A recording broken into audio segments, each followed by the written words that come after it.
Hey Geektopians, what's up? It's your boy Sean Luke, host of the Geektopians. And if you're new to the show, we here like to talk about topics and discussions that we find interesting and informative, and to share it with you. In today's episode, it's going to be very fun. We're going to talk about the life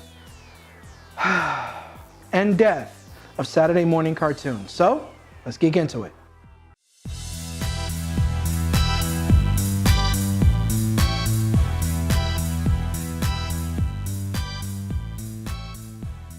So Geektopians, do you remember when you used to race home from school or wake up early just to watch your favorite animated shows? Yeah, I miss those days too.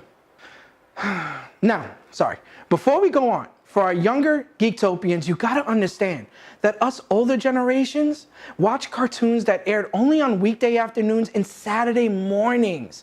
These shows are completely different than what you guys were watching on television now, or even you're watching on your phones or any other mobile device currently. And apologies are in order. We will not be including programming that comes from PBS. During the time frame in which we're talking about the cartoons, those were live action shows that they were airing. We're going to be talking about the influence and impact of live action shows at a much later date. So stay tuned and you'll learn about a nostalgic time of excitement that allowed us to feel as though we were transported into worlds of our own animated imaginations. Now to begin, as early as the 1960s and leading up into the late 90s, broadcast networks worked to market programming aimed at a younger audience. These networks were known as VHF networks, or very high frequency networks. They worked to produce animated shows that specifically grabbed the attention of kids aged 3 to 13 years old. VHF networks provided entertainment that would be considered everlasting and nostalgic, creating fandom to last throughout the ages. Later, companies would use our beloved cartoons for the purposes of selling and buying toys, video games, apparel, including VHS and DVDs. Do you even remember those? Stationery supplies, and even home decor such as character-themed furniture and appliances.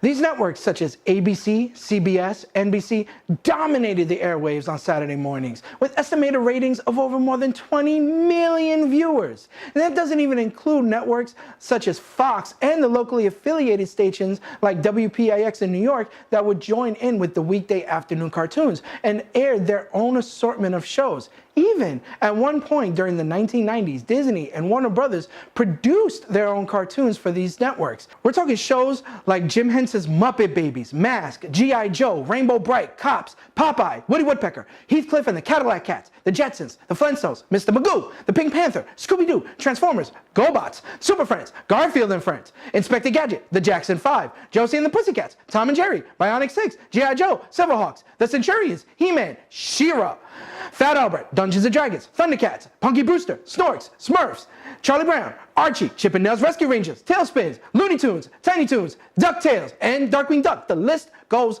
on. Whew, no, seriously, the list really does go on. We could just let the credits run with all the honorable mentions at this point.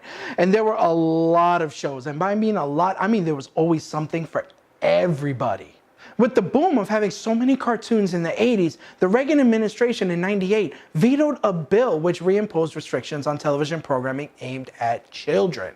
By doing so, this repealed the ban on violent action programs and lowered the educational requirements needed for publications and viewership, stating that the bill simply cannot be reconciled with the freedom of expression secured by our Constitution. Businesses took advantage of the new veto and regulations by using cartoons to sell their own products. Several of the shows mentioned before primarily existed just to sell toys, and though we Geektopians both love these cartoons and their toys as memorabilia, we all fell for their product push. In the late 90s, with the introduction of cable networks such as Cartoon Network, Nickelodeon, and Disney, they all began to roll out their own channels that offered 12 to 24-hour cartoon blocks throughout the week. And the rise of cable networks began to offer kid-focused channels. Broadcasting networks now had to compete against them for viewers. This marked the beginning of the end of Saturday morning cartoons for broadcasting networks, and sadly, viewers alike. and is soon to be followed with the depletion of cartoons as well for the afternoon. As cable and satellite channels offered content throughout the week, audiences no longer needed to wait for the weekend or the afternoon to get their fix. NBC became the first network to branch out and look for other means of maintaining viewership. Programs such as Saved by the Bell became the first wave of live shows aimed to attract a teen audience.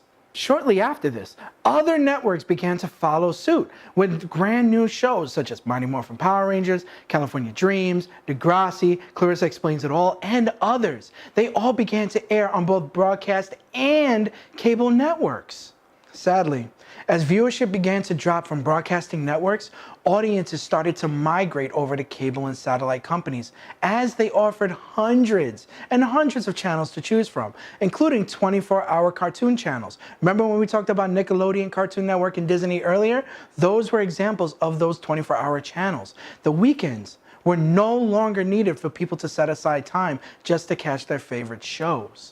What was once a gold rush for companies to partner with toy manufacturers in the children's programming age was now a sinking ship of declining numbers both in profits and viewers. Losing viewership to cable and satellite networks were not the only cause of the viewership decline. The return of the Federal Communication Commission, or FCC, played an even bigger part. In 1990, the FCC pushed for the Congress to pass the Children's Television Act, or CTA, which issued new guidelines to broadcasters that had to follow, offering a minimum of 3 weekly hours of educational programming. Do you remember that bill that Ronald Reagan vetoed back in '88? That was this bill. In response to the FCC and the CTA, broadcasters basically ignored or made very little changes on much of its children's programming. This lack of movement caused the CTA to be enforced aggressively by the FCC towards broadcasters. As a result, in 1996, broadcasting networks began to create content that offered a little learning material in order to meet the FCC's regulations and guidelines. This content was selected by most of the broadcasting networks to air on Saturday, as it would air when most of the children were expected to be watching these selected programs. The CTA and the FCC also reversed relaxed regulations by President Reagan that was created in '88 by reestablishing and increasing regulations on advertising geared towards children, thus limiting advertisements to no more than 10.5 minutes per hour. With the decrease in ads aimed at children, the standard cartoon that ran for 22 minutes was now increased to 25 minutes in length, with this change affecting only broadcasting networks and not cable and satellite networks. Animated shows not only now cost more to produce, but also lost a lot of revenue due to advertising cuts. Eventually, most networks realized it would cost far less to air and run Saturday morning news, sports, and infomercials over cartoons, therefore effectively killing Saturday morning cartoons for kids for a while. I mean, the average estimate of a network licensing itself to sports clubs can bring in $38 million, and that's as of 1991.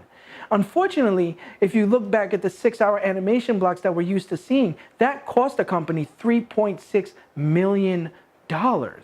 There's so much to digest here, I know. And even today, we viewers are rapidly leaving the age of cable and satellite television and moving into the age of streaming. So one has to ask, are we seeing the same changes unfold once more? Will our shows be canceled as advertising practices increase due to streaming? We've already lost our books, we've lost music, and we lost television. What's next? Video games? Going back, did we lose our beloved cartoons to the oversaturation of it and the growth of even more networks? Did we lose our sense of anticipation as the advancement of streaming skyrockets? Heck, did we lose our imagination in order to obtain on-demand reality? Sadly, I don't have an answer, my Geektopians, but maybe you guys do. What are your thoughts? What are your comments? I would love to know more about what you think and how this makes you feel. Please, leave a comment down below.